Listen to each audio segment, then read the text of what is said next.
Ahora vamos a hablar acerca de el cerebelo, ¿sale? Vamos a tener que el cerebelo va a ser una parte del sistema nervioso central que se va a encontrar por detrás del bulbo raquídeo y por detrás de la protuberancia, justo casi de frente a lo que va a ser la cara posterior del cuarto ventrículo. ¿Sale? Por la parte superior va a estar delimitado y separado en todo su contorno de los hemisferios cerebrales por una estructura que proviene de la dura madre meningia que se conoce con el nombre de pieta del cerebelo o simplemente llamada tentorio, ¿sale? El cerebelo va a ser un órgano bastante interesante que se va a encontrar hecho en su mayor parte de sustancia gris. Y es que chequense este dato. Aunque el cerebelo realmente ocupa en cuanto a masa solo una décima parte de todo el encéfalo, la mitad de todas las neuronas, de todos los somas neuronales se van a encontrar aquí, ¿sale? Por lo tanto, va a cumplir funciones que van a ser imprescindibles para poder influir en los movimientos de manera inconsciente que nosotros vamos a tener que realizar, como van a ser influir en la postura, en el equilibrio, el tono muscular y en la coordinación que vamos a tener, ¿sale? El cerebelo se va a unir a través de las diversas estructuras del tallo cerebral mediante tres prolongaciones que se van a conocer con el nombre de pedúnculos cerebelosos. Vamos a tener un pedúnculo cerebeloso superior, que es este que vemos acá. Vamos a tener un pedúnculo cerebeloso medio, que es el más grueso, que es el que tenemos aquí, y un pedúnculo cerebeloso inferior, que es este que vemos justo por aquí abajo, ¿sale? Estos pedúnculos van a cumplir funciones de conectar mediante tractos, es decir, mediante sustancias blancas, a las estructuras del tallo cerebral con el cerebelo, como vamos a tener el caso de el pedúnculo cerebeloso superior, que va a encargarse de conectar el mesencéfalo, específicamente los núcleos rojos, con distintas partes de lo que va a ser como tal el cerebelo. Asimismo, vamos a tener que el pedúnculo medio se va a conectar con las distintas estructuras de puente que a su vez vienen de la corteza. Por lo general, las vías que pasan en el interior del pedúnculo cerebeloso medio y que salen del puente se van a corresponder a vías eferentes voluntarias, ¿sale? Y estas vías, una vez que ingresan a través de los pedúnculos cerebelosos, van a hacer una decusación, de tal manera que la información que vino de la corteza del lado derecho y pasó a puente, ahora se va a ir al hemisferio cerebeloso izquierdo y viceversa, ¿sale? Ahora, con respecto a pedúnculo cerebeloso inferior, este va a ser el encargado de estar conduciendo los tractos que van a conectarlo con el bulbo raquídeo. Principalmente va a estar mandando aferencias con información de la propiocepción, información auditiva y de la formación reticular para que el cerebelo lo integre y en base a ello haga los ajustes correspondientes para que exista una adecuada coordinación, ¿vale? Ahora, en la configuración externa de lo que es el cerebelo, nosotros vamos a ver desde una vista superior que nos recuerda vagamente a una mariposa, ¿sale? El centro va a conocerse con el nombre de dermis, ¿sale? Y a cada lado va a surgir un hemisferio cerebeloso. Vamos a tener un hemisferio cerebeloso lateral izquierdo y un hemisferio cerebeloso lateral derecho, ¿sale? A su vez, cada hemisferio cerebeloso se va a encontrar dividido en tres lóbulos. Un lóbulo anterior, un lóbulo que dependiendo de si nos ubicamos por su perspectiva anatómica o por su origen embriológico puede llamarse lóbulo medio, aunque algunos libros también le ponen como lóbulo posterior, y el otro lóbulo que no lo vamos a poder apreciar desde una vista superior, sino únicamente desde una vista inferior, que es este que está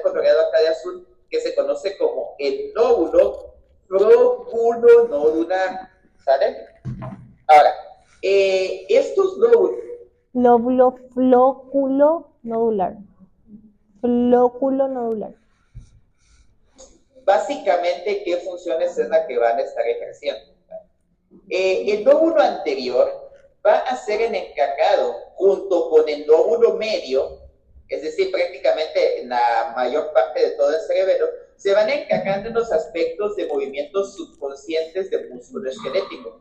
Como yo les había comentado en algún momento dado, realmente el sistema nervioso no trabaja de una manera estricta, así de tal manera que tú digas, es que este parte del sistema nervioso se dedica únicamente a esto, no, ¿sale? Y de la misma manera, cuando nosotros hacemos un movimiento, que para nosotros mover, por ejemplo, la mano para que podamos escribir una letra, para que nosotros estemos escribiendo un párrafo de una tarea, es relativamente sencillo para nosotros, ¿sale? Sin embargo, si ustedes se dan cuenta, hay muchos tipos de movimientos que nosotros lo hacemos de manera mecánica, es decir, pareciera que nosotros únicamente le ordenamos a nuestro cuerpo, ¿sabes qué cuerpo? Haz tal cosa, y no somos exactamente conscientes de cuáles son los músculos que deben de participar para que se pueda llevar a cabo dicho movimiento que nosotros queremos hacer. Bueno, es como que si fuera una especie de piloto automático el que está dominando. Y es precisamente estos aspectos del cerebelo, sobre todo en su lóbulo anterior y su lóbulo medio, los que a través de la sustancia gris se van a encontrar analizando toda la información que proviene y que va recapitulando a través de sus pedúnculos cerebelosos para precisamente integrarla y tomar esas decisiones de manera subconsciente para que nosotros podamos ejecutar diversos tipos de movimientos, sobre todo movimientos complejos, ¿sale? Y de igual manera mantener la coordinación y el equilibrio, sobre todo cuando, por ejemplo, no es lo mismo que estemos caminando sobre un terreno plano a que estuviéramos escalando, por ejemplo, una colina. Entonces, ese tipo de ajustes que tienen que hacer los músculos esqueléticos lo va a llevar a cabo el cerebelo sin que nosotros nos demos cuenta. Para que de esta manera nosotros simplemente demos la orden de, ¿sabes qué? Quiero mover tal cosa. Y en automático ya lo vamos a estar haciendo. No debemos de ser conscientes de decir, tengo que mover el músculo tal y tal para que pueda contraer X cosa y poder hacer una flexión. Porque si no, imagínense, seríamos extremadamente lentos. Ahora bien, el lóbulo que nos queda, que es el lóbulo próculo-nodular, es el que se va a encargar de mantener el equilibrio y la postura, ¿sale? Se va a encontrar tomando parte de lo que es el vermis, ¿sale? Una parte del vermis que se conoce con el nombre de nódulo, ¿sale? Y ya de ahí va a estar tomando una porción de cada lado de los hemisferios cerebelosos que van a recibir el nombre de fróculo, ¿sale? Entonces, como es la unión del fróculo con el nódulo, por eso le llamamos lóbulo fróculo nodular, ¿sale? Ahora, vamos a ver de manera muy básica la configuración interna, porque si realmente nos pusiéramos a ver la configuración interna del cerebelo, no vamos a poder acabar, ¿sale? Entonces, vamos a ver que en la configuración interna acá tenemos un corte parasagital a nivel del cerebelo, y quiero que ustedes noten que toda la superficie que tiene está hecha de sustancia gris, es decir, son somas de neuronas, son núcleos, todo esto son núcleos. Por eso es que el cerebelo concentra el 50% de los somas de todas las neuronas del encéfalo, ¿sale? Porque es prácticamente, nada más equiparado al cerebro, es de las partes del encéfalo que tienen mayor cantidad de sustancia gris, ¿sale? Ahora bien, en la superficie, esta sustancia gris se va a encontrar distribuida en pliegues que se van a denominar láminas del cerebelo, ¿sale? Las láminas del cerebelo van a ser precisamente estos surcos semicirculares que vamos a tener, que se van a extender a todo lo largo, ¿sale? Ahora bien, en el interior del cerebelo, ustedes pueden apreciar acá sustancia blanca, ¿sale? Que es sustancia blanca que precisamente se continúa con las distintas estructuras del tallo encefálico y también, aunque acá no se ve, de los pedúnculos cerebelosos, ¿sale? El interior de la sustancia blanca va a tener la forma de las ramas de un árbol, ¿sale? Debido a que precisamente van a contener distintos axones que van a estar haciendo sinapsis con estas porciones de sustancia gris para poder integrar y transportar la información y comunicarse con las otras estructuras del sistema nervioso central para que exista una coordinación adecuada. Esta configuración que tiene forma de ramas de árbol se le denomina el árbol de la vida, ¿sale? Entonces, en árbol de la vida va a ser pura sustancia blanca. Ahora, aún así, dentro del árbol de la vida, vamos a encontrar, como podemos apreciar acá, unos delgados haces de sustancia gris. Estos haces de sustancia gris van a recibir el nombre en su conjunto de núcleos cerebelosos. Y estos núcleos cerebelosos van a tener la importante tarea de continuar los impulsos que van a estar viajando de una parte del cerebelo a la otra. De tal manera que el cerebelo va a estar regulando muchísima de la actividad automática muscular para que pueda haber un adecuado control de los movimientos, ¿vale? Y de esta manera, chicos, llegamos al fin de este video de cerebelo. Espero que les haya gustado. Bueno, cerebelo.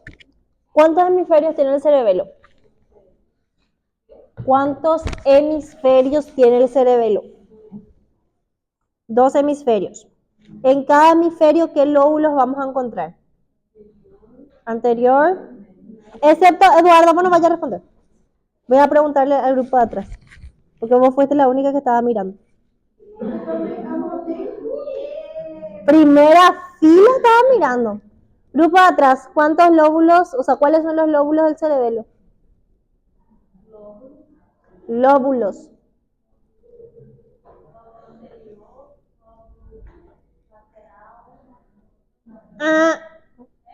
No. Anterior, después. Medio y.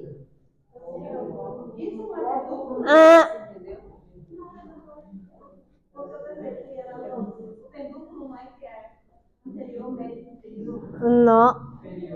¿Cuáles son los lóbulos del cerebelo? Anterior, después. Medio, después. Flóculo nodular. 3 lóbulos tiene el cerebelo. Anterior, posterior o medio y el flóculo nodular. ¿Para qué sirve el lóbulo anterior y posterior? Lóbulo. No. ¿Qué cosa? ¿Pero qué hace en el músculo esquelético?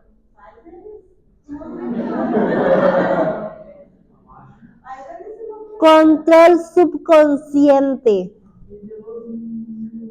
de los movimientos, control subconsciente del músculo esquelético. Muy bien. ¿Y el lóbulo flóculo nodular? Ese sí es equilibrio y postura. Muy bien. Ahora, esa es la configuración externa. En la configuración interna, ¿cómo vamos a dividirlo? Corteza y la corteza está formada por sustancia blanca o sustancia gris. Sustancia gris. La sustancia gris, ¿qué contiene? Somas o cuerpos neuronales. Muy bien. ¿Cómo se llama la parte de la sustancia blanca del cerebelo? Árbol de la vida. Entre el árbol de la vida, ¿qué se encuentra? Núcleos cerebelosos que son sustancia gris. Muy bien, salvaste al grupo.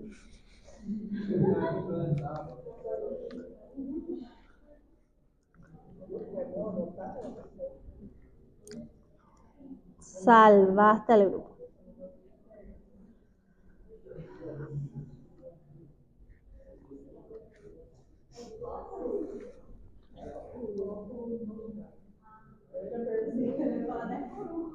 Ey.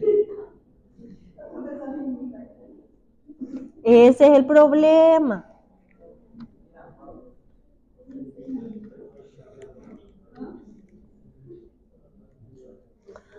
Bueno, yo sé que ustedes tuvieron prueba hoy y que van a tener prueba mañana y que está modo desespero.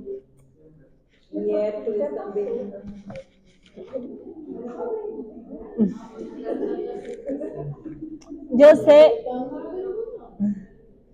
sé que tienen toda esa carga de trabajo, pero hay algo que se llama vivir el momento presente y ustedes están preocupados por la prueba que ya pasó y por la prueba que ya va a venir y no están acá. Yo no les voy a obligar a que atiendan, porque ustedes ya son demasiado grandes y, o sea, son adultos y están en su total libertad de querer atender o no. Pero les recomiendo que aprovechen las clases, que si están acá puedan concentrarse en lo que estamos desarrollando, porque no son temas fáciles. No son temas nada fáciles porque hay una deficiencia previa. Por eso tenemos que buscar, hacer primero el repaso neuranato para poder entender las vías. Porque ustedes ya leyeron el libro. Y el libro nos explica de una manera muy fácil. Entonces, mi recomendación es que puedan atender todo el proceso de la clase. Bueno, vamos a ver un poquito hoy cerebelo. Entonces, estábamos diciendo que el cerebelo principalmente se encarga de coordinar la función motora. O sea, se encarga de coordinar de forma armoniosa, suave, pero veloz al mismo tiempo el movimiento de los músculos de un movimiento a otro. Imagínense que nosotros, por ejemplo, caminamos, nos movemos, escribimos, miramos, y todo eso es un conjunto de movimientos que van totalmente relacionados, pero imagínense que tiene que tener, en el momento, por ejemplo, de escribir, ustedes tienen que tener la fuerza necesaria y la fuerza medida para poder agarrar el lápiz y hacer la precisión en el bolígrafo. ¿Qué pasa con los niños muy pequeños, por ejemplo, cuando empiezan a escribir? Todavía no conocen esa parte, el cerebelo todavía no sabe la cantidad de fuerza que va a usar, ¿sí? Por eso los niños como que aprietan muy fuerte el lápiz, muchas veces rompen la hoja, ¿sí? Y poco a poquito van sabiendo la fuerza que van a utilizar. También en qué momento iniciar el movimiento y en qué momento parar, ¿sí? Y la velocidad con la que se debe hacer.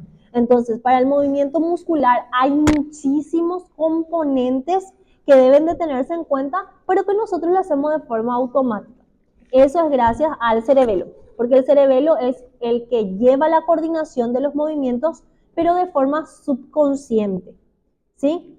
Por ejemplo, cuando van a mirar algún elemento y van a escribir, no van a decir, bueno, en este momento voy a mirar la pizarra, ahora voy a volver a escribir. Es automático, ¿sí? Y eso es gracias a nuestro cerebelo. Entonces, en nuestro cerebelo, de forma macroscópica, podemos dividirlo en un lóbulo anterior, en lóbulo posterior o medio y en un lóbulo flóculo nodular. Entonces, si le miramos en lóbulos, el hemisferio cerebeloso se divide en derecho e izquierdo. Cada uno de estos hemisferios tienen estos lóbulos, anterior, posterior y flóculo nodular. Ahora, en cada hemisferio está unido por una región central que se llama vermis. A los lados del vermis tenemos una zona intermedia y a los lados de la zona intermedia tenemos la zona lateral, ¿sí? Entonces, acá tenemos el lóbulo anterior, esto todo el lóbulo anterior, lóbulo posterior y lóbulo flóculo nodular, eso no cambia.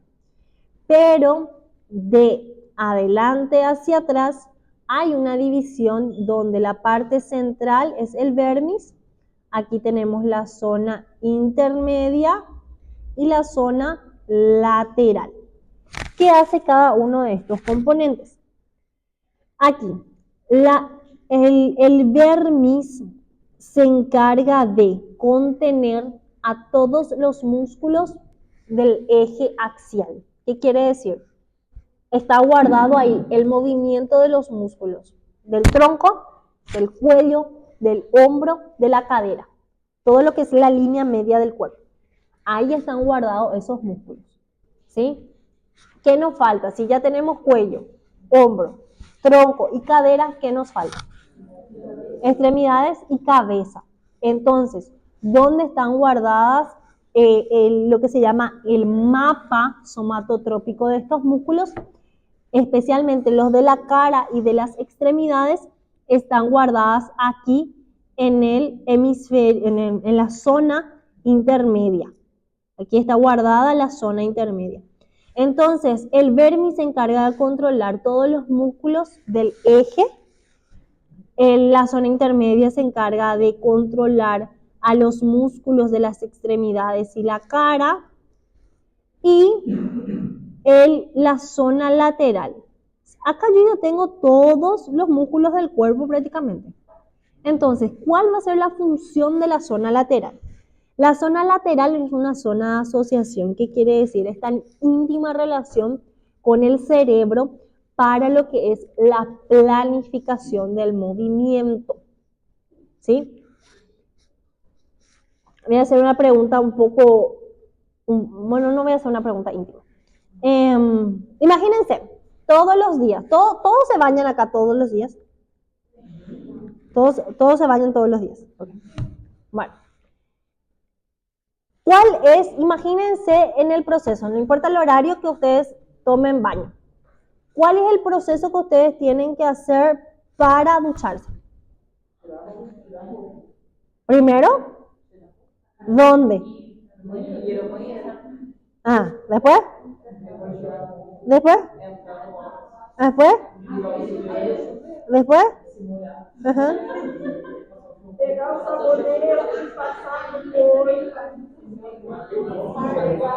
Les pregunto, piensen ustedes en el momento del baño de cada uno. Ustedes se agarran el jabón y pasan por el cuerpo todos los días de la misma forma, en el mismo orden.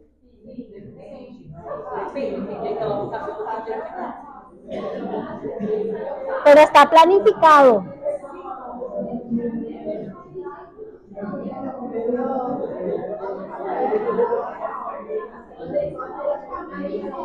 En el mismo orden.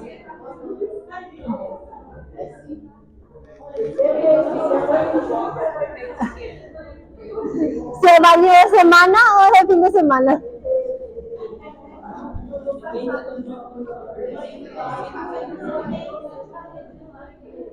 Bueno, pero ustedes piensan en cada paso que van a dar para tomar. Ya es automático. ¿Cómo hace un niño?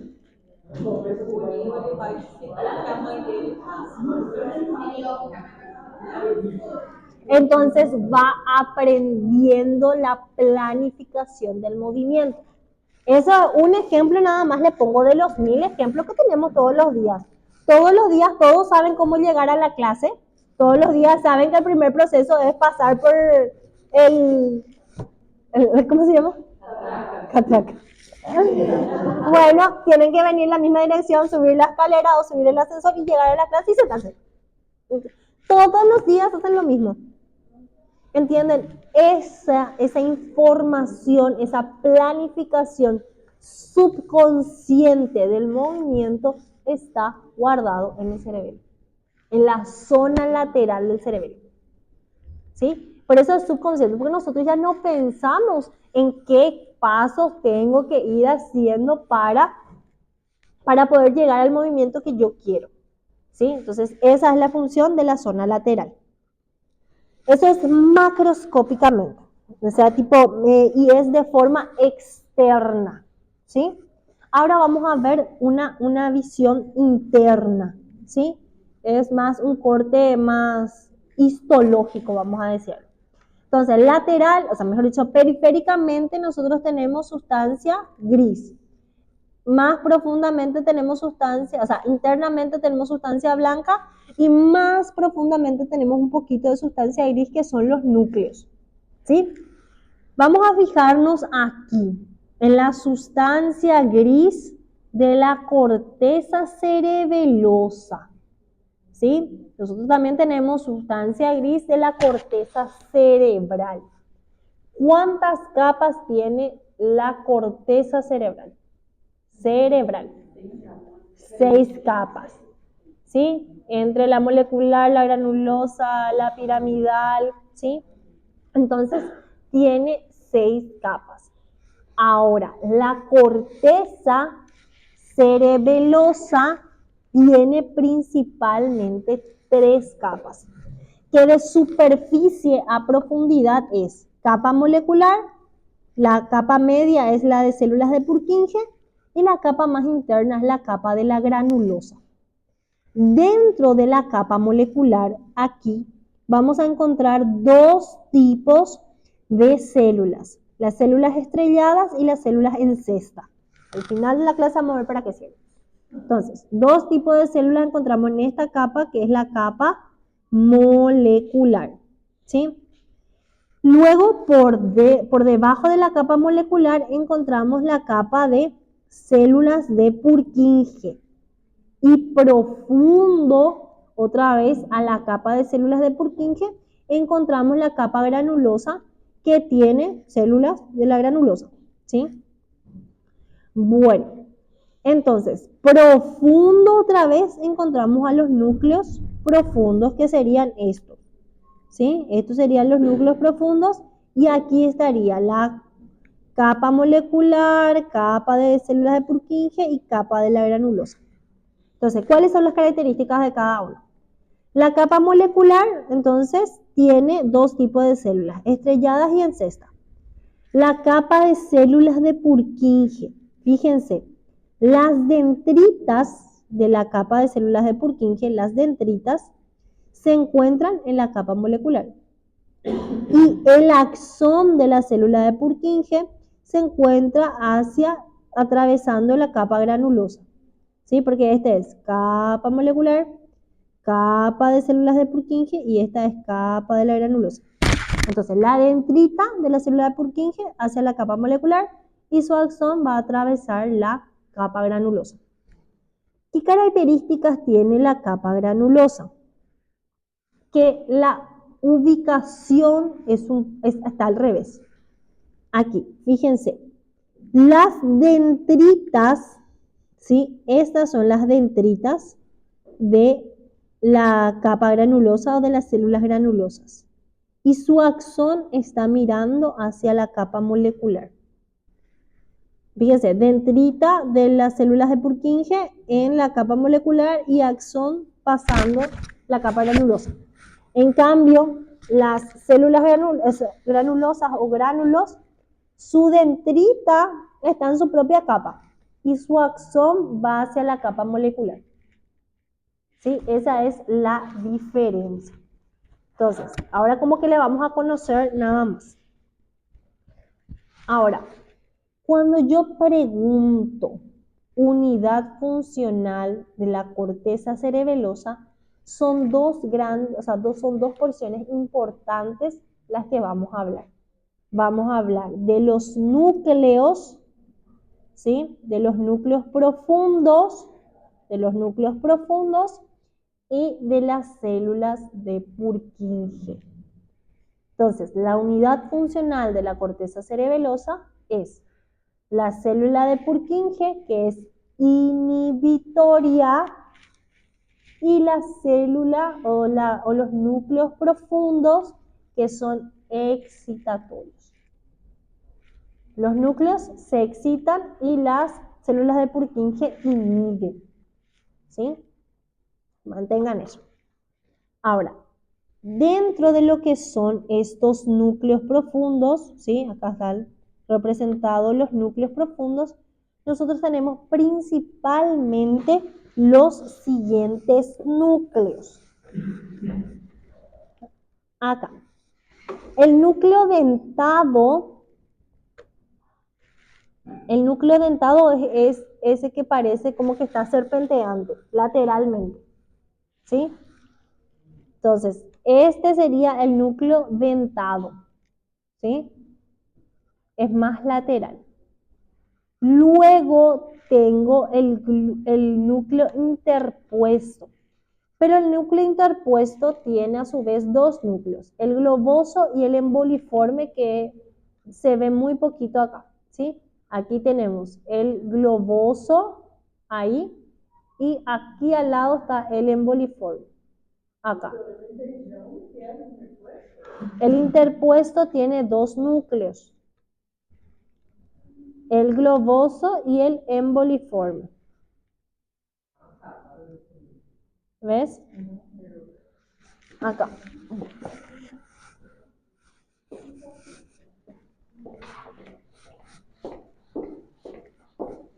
Este sería los núcleos profundos del cerebelo.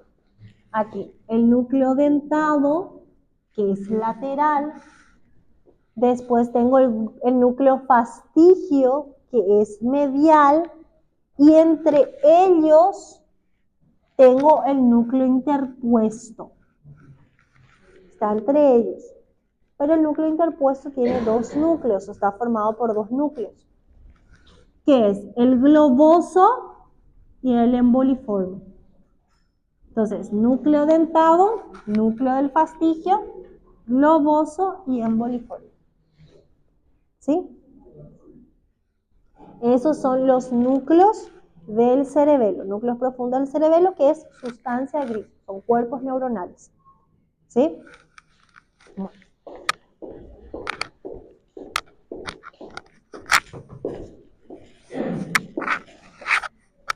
Ahora, dentro de lo que son estos núcleos, todos estos núcleos reciben información desde el cerebro y desde otras partes del cerebelo. Acuérdense que información aferente es información que le llega. Normalmente suele ser información sensitiva, ¿sí? Información eferente es la respuesta motora que sale, ¿sí? Entonces, la información aferente que llega a estos núcleos se da desde el cerebro hacia el cerebelo y desde el cerebelo mismo. Ahí le llega la información. Ahora, la respuesta,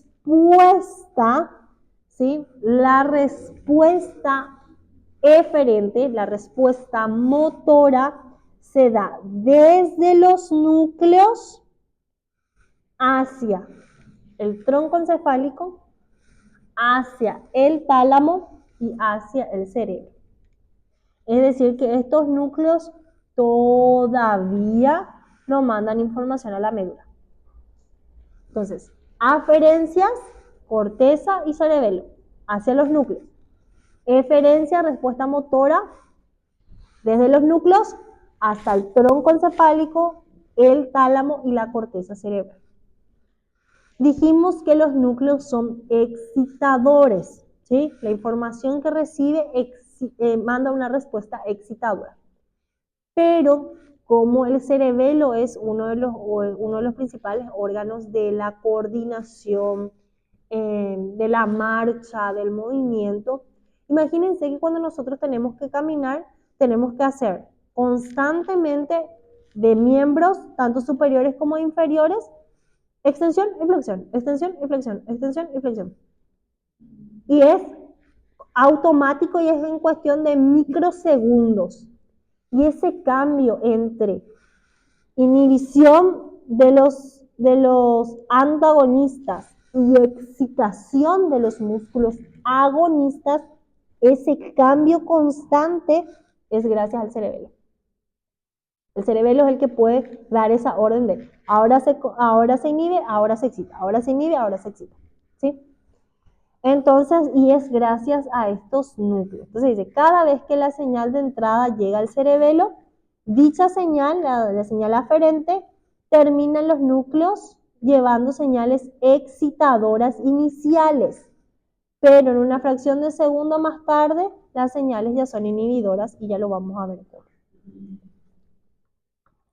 Entonces, fíjense acá. Acá todo lo que les voy a decir va a estar acá. Vamos a ver. ¿Recuerdan ustedes qué tipo de músculos estaban guardados en el vermis?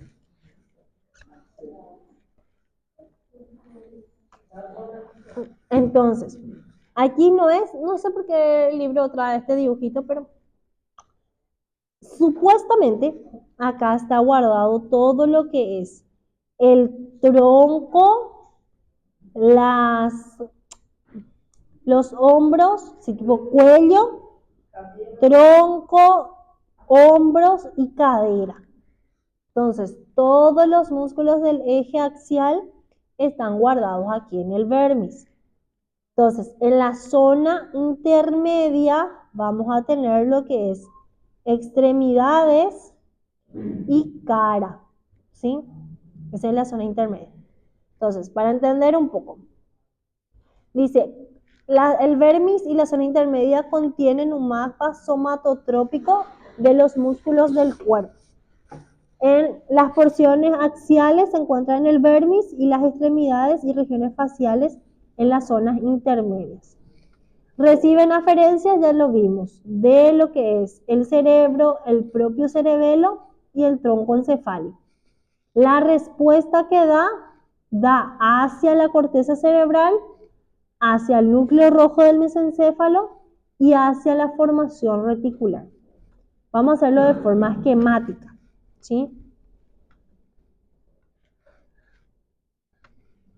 Entonces, acá tenemos la representación topográfica del vermis es en las regiones axiales del cuerpo. Las señales aferentes que le llega desde la corteza motora, el tronco encefálico y también tiene información sensitiva de los receptores, o sea, de los mecanorreceptores. ¿Como cuáles?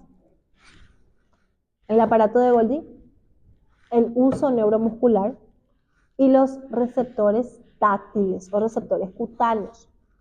Todas esas informaciones son informaciones aferentes que llegan al cerebelo, ¿sí?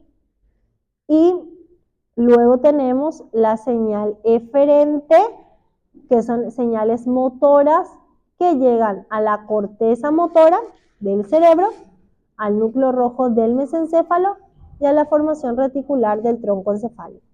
Entonces, todo lo que estuvimos hablando aquí,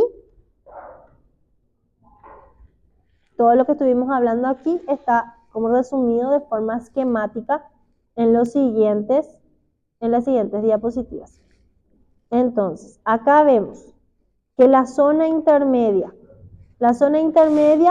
tiene guardado los músculos de las extremidades y los músculos de la cara. La aferencia de la zona intermedia, o sea, le llega información desde las distintas partes del cuerpo, como extremidades y cara, y desde la corteza motora primaria y desde el tronco encefálico. Todo eso manda información hacia la zona intermedia del cerebelo.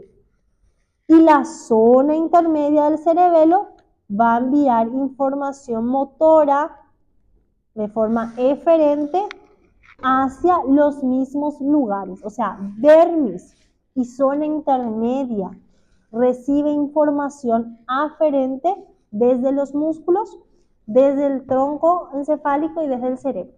Y mandan su información eferente motora otra vez hacia la corteza cerebral, hacia el núcleo rojo del mesencéfalo y hacia la formación reticular del tronco encefálico. Eso comparten. La diferencia está de dónde viene la información muscular. ¿A qué músculo corresponde? Esa es la diferencia. Ahora, la zona lateral, ¿sí? O el hemisferio lateral.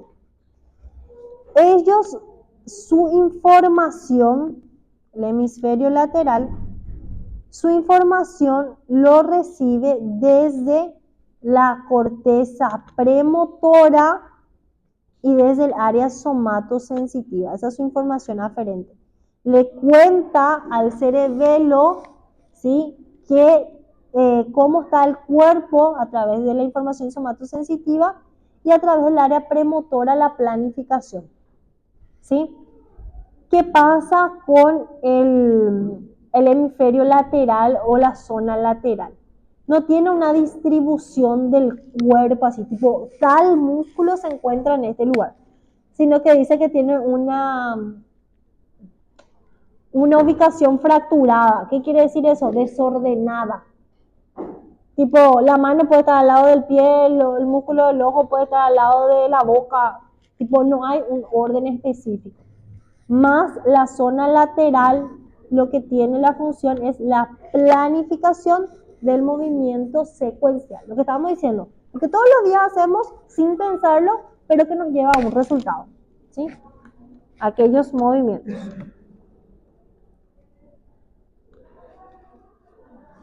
Hasta aquí preguntas.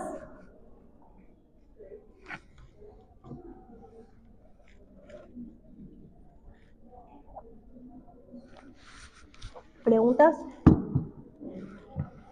El miércoles ustedes ponen.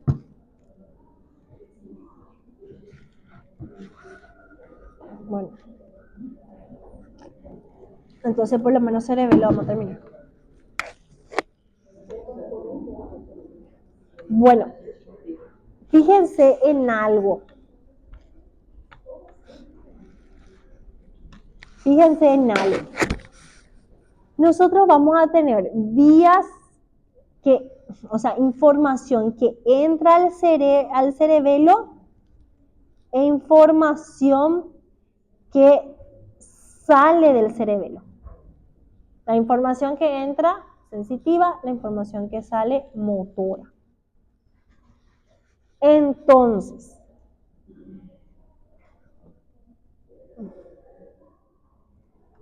bueno, no toda la información aferente es sensitiva, pero bueno, información que entra al cerebelo. ¿De dónde va a venir la información? La información va a venir del cerebro, del tálamo y del tronco encefálico. Y ahí va a formarse estas vías.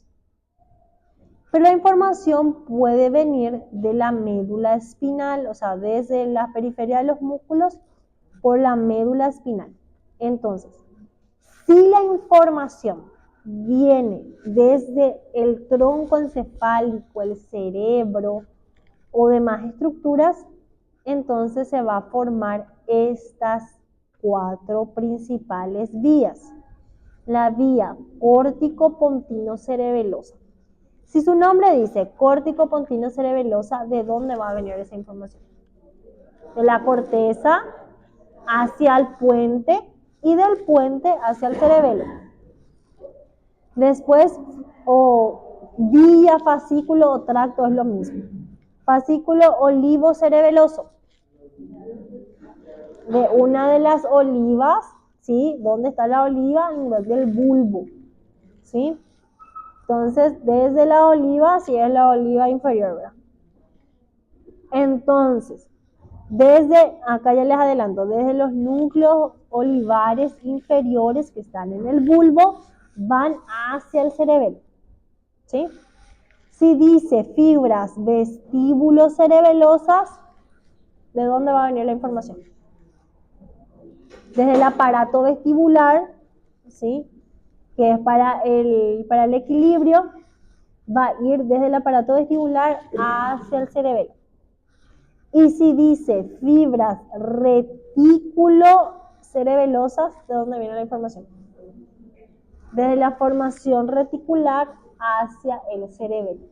Entonces prácticamente sus nombres ya nos dicen el origen de la vía y hacia dónde va, ¿sí? Entonces, este fascículo córtico-pontino-cerebeloso va hacia todo, termina en toda